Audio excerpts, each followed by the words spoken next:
Hello guys, my name is Josh Davis, so welcome to my channel. I'm here to review for you guys the film Foxcatcher. This film is out on Blu-ray DVD right now, and the film is directed by Bennett Miller. The film stars Steve Carell as John DuPont, Channing Tatum as Mark Schwartz, and Mark Ruffalo as Dave Schwartz. The story of this film is that both Mark and Dave Schwartz are both Olympic wrestlers. They represent the United States in the Olympics. And we catch Mark before the 1984 Olympics, and he's training with his brother. And John DuPont, who's the heir of the DuPont family, and he's a wrestling enthusiast, calls Mark to his family ranch one day, flies him over there, and asks him to train his facility and become one of the greatest U.S. wrestlers of all time. And then from that point on, the film builds a lot of tension, and a lot of drama builds on from that point on the film. What I like about this film, guys, is the acting is the acting is great. Steve Carell plays John DuPont. John DuPont is a very mysterious, has a lot of mental issues, and he's a very socially awkward person. And I thought Steve Carell played John DuPont great in this film. Channing Tatum plays Mark Schwartz. Channing Tatum has really come along as far as acting wise, especially in the first half of this film. He gives you great acting. He's the one who carries the film in the first half of the film, which I thought that he hasn't been able to do before by himself. So I thought that was very intriguing to see. Mark Ruffalo as Dave Schwartz. He plays Mark's older brother. He took care of Mark Ruffalo's character Dave. Both Dave and Mark have had a rough childhoods. They move around a lot. And the only person that Mark had was his older brother.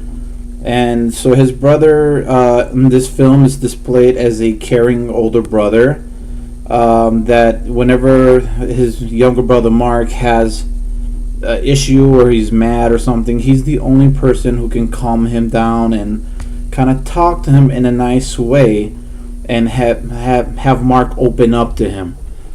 And that's and Mark Ruffalo, he's a great actor, very gifted, and he's the best thing of this movie though. If this film didn't have Mark Ruffalo, I think this film would not have been as great as it was. Here's one of the issues that I do have with this film though. The second half does tend to fall apart.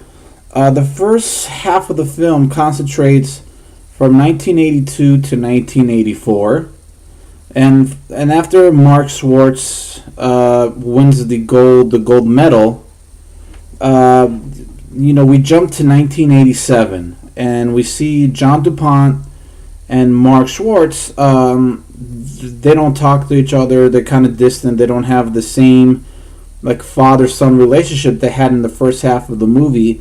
And I just feel that 3-year gap that we miss a lot of information on what really happened. And when in this, because Mark Ruffalo isn't much in the first half, but Mark Ruffalo has a bigger role in the second half of the film.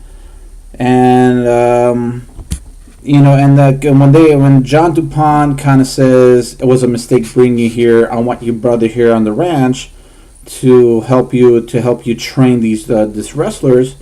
Mark throws a fit and he becomes more distant. He doesn't talk to no one. He just keeps to himself. And the one other thing that I didn't really understand about Mark is Dave is the only person he really had in his life that he really cared about, and he can kind of talk to, and he can calm him down and really talk to someone.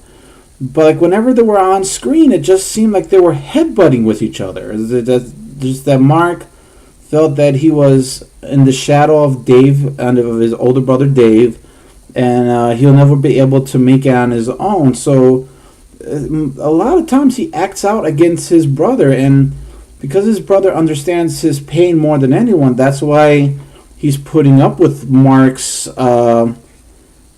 behavior more than anyone else, because everyone else will probably just have given up on Mark. And that's credit to his to how great human being Dave Schwartz was as a human being. After I watched the movie, there was some information that I kind of learned a little bit more about John DuPont. John DuPont had a lot of mental. He was mentally ill. Sometimes he didn't realize what he was doing because of his illness, and he was married in 1986. And a lot of things that he did between 1984 and 1996, and they didn't really the film didn't really showcase that much. I just felt that the second half of this film really did not carry that momentum from the first half, and that's like the unfortunate thing about this film. But overall, guys, this is still a great film to watch. I really love this film. Channing Tatum in the first half of this film gives us great acting. Mark Ruffalo earned his supporting actor nomination, the Oscars. I think he should have won. He just gave a great performance. Steve Carell, in the first half, he brought a lot of interesting things to the table as far as John DuPont's character. He developed them a little bit better. In the second half, John DuPont just took a back seat. And even though Steve Carell was nominated for Best Actor, I don't think he should have won for this film, because the second half, John DuPont he's not really in the film. Okay, guys, this is my review for Foxcatcher. I recommend you guys watching this film. It's going to be worth your time. And the ending of this film, if you don't know the true story already about what John DuPont did towards the years of his career, the latest years of his life, for me, because I didn't know anything about John DuPont or Dave Schwartz or Mark Schwartz, the ending's gonna shock you. I was in shock. Even after the film, I couldn't believe what happened at the end of this film.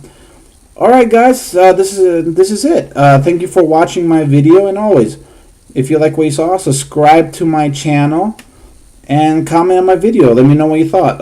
Also, share on your Facebook page, guys, or Twitter, whatever social media you guys have, if you like this video. And I'll really appreciate it if you spread my video so I can get more views and more subscriptions. Thank you, guys, and I'll catch you in the next movie review. Bye-bye.